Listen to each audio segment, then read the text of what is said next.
Welcome back, Witches and Wizards. Today I thought I would tell you about 2 months after the Halloween pumpkin carving incident. Not my class, but another group in grade 10 ruined Christmas at our school. Same school, Catholic school. If people didn't learn from our mistake, they did this. It wasn't as bad as putting baby piglets in our pumpkin, our jack-o'-lantern, but they made a lot of people very angry at them and very, very cold, I guess. So what happened? 2 months after the incident, we were in December and it was getting close to Christmas. Now, our school did a door decorating contest for the homeroom. Now, I can't even remember what class it was that did this, but anyways, we decorated our door in theme with our homeroom class. So there was people that did literacy, they did math and all that stuff, and related it to Christmas, and it was pretty cool. Now one day, we had a mass. We had mass that we were attending. That was done in two groups. So there was the grade 9s and grade 10s, and then there was the grade 11 and grade 12s, and they each had their own mass that they did at different times in the day. Now, normally we would have this in the gym, but I don't know why, but we did it in the front foyer, in the big area that's near the cafeteria, the main office, and all that. And since I was in grade 10, we were in the first group, so 9 and 10s. And I was sitting with my friend because we had the same class together, so we're just like, yeah, whatever. Anyway, so it was going without a hitch for a while, and, it's the only odd thing was the fact that it was in the front foyer, not the gym. And then partway through it, all of a sudden, the fire alarm goes off.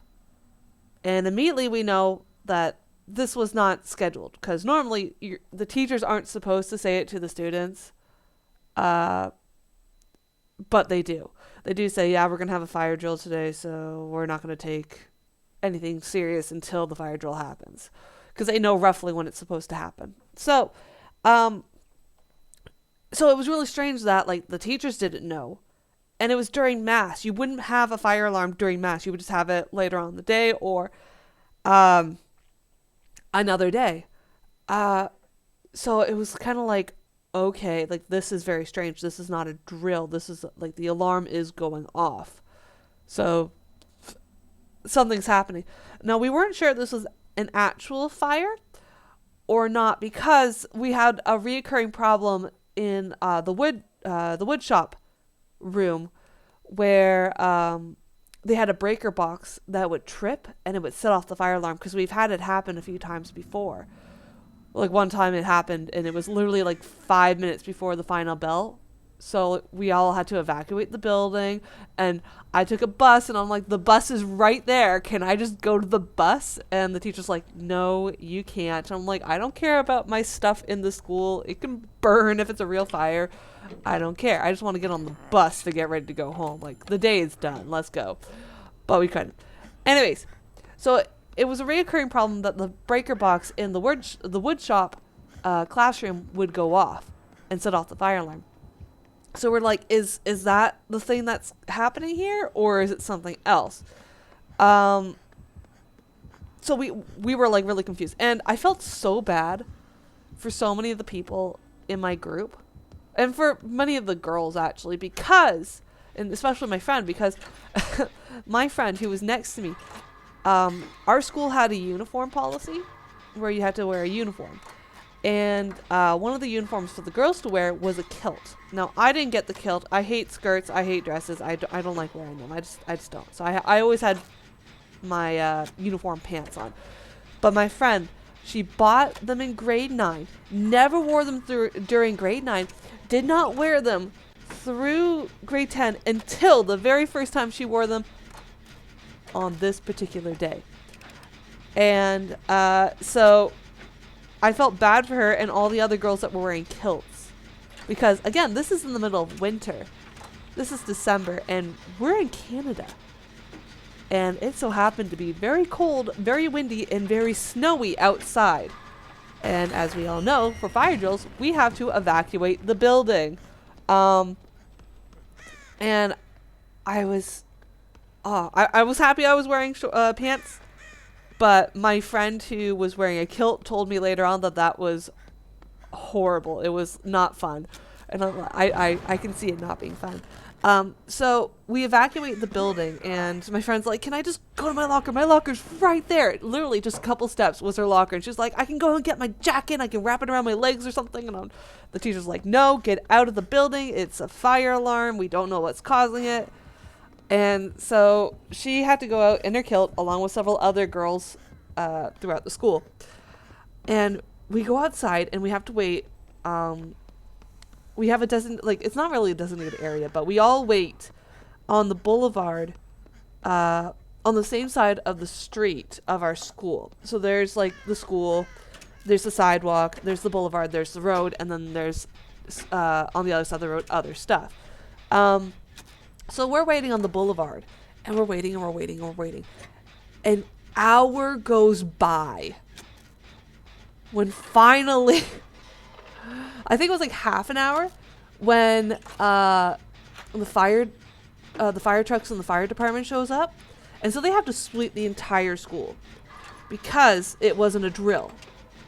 If it was a drill, they wouldn't need to be called. The school would have called them and said, hey, we're going to pull the fire alarm. It's a drill. Do not, ignore any fire alarms during this particular time because we are doing a drill, or however they do it. But this was not a drill. Like, this was something set off the fire alarm. So the fire department had to come, and they had to sweep the entire building, every room, every classroom, every floor, and it took them a while. I'm just going to say it took them a while, and it was very windy, very snowy, and we were freezing. So an hour after the fire alarm went off, we're still outside waiting in the cold, in t-shirts, like in clothes, no jackets or hats or anything like that. And we're begging the teachers, like, can someone go over? Because across the street from our high school was a Catholic elementary school. And we were asking, like, can a teacher or anyone go over there and ask if we could take shelter in their building? Because it is freezing out here, and we don't know how long they're going to take. And finally, after an hour since the original fire alarm went off, we got permission to go into the elementary school across the street. And we're like, oh, thank God, we can get out of the cold. We go across, and the moment that myself and my friend because they were escorting us into the gym at the elementary school. We go into the gym, and the moment that my friend and I get into the gym, walk to the other end of the gym so that way more people could get in, and we stop and are like starting to warm up, a teacher calls out, okay guys, you can go back now. So we're just like, we just got in here and now we have to go back out there in the cold? Okay. So we went back and we had to continue with mass. But at this point, everyone's grumpy because of the fact that now it was cutting in, like, because we were out for so long and they had to do the whole sweep of the yard, like the school, it had cut through our mass time that was scheduled into our lunch time and partly into our next class. But we had to finish mass. So we had to finish mass, and then we had to have our lunch because you can't just say no lunch for you guys. But at that point we were hungry, we were starving. We were like, come on, like, let us eat. We were out in the cold, let us eat. But yeah, no, we had to finish mass, and then we had lunch, and then we had a bunch of we had 2 short classes at the end of the day to crunch in that time, and then we went home. It wasn't until the next day that we found out what caused the fire alarm to go off. It was not the breaker box in the woodwork class, whatever that class is called. Someone had the brilliant idea to use a fog machine for their door decorating contest, and during mass a grade 10 slipped out, and because also at that time teachers were paroling and doing the contest while we were out of class and doing our mass. So grade 10 slipped out, plugged in the fog machine. The fog started going and it set off the fire alarm, which then led to an hour of being outside in the cold. They were promptly disqualified, and I don't remember ever doing another door decorating contest. So, yeah, our grade 10 class or group was horrible. Not only did my class ruin pumpkin carving, another class ruined door decorating contest in Christmas.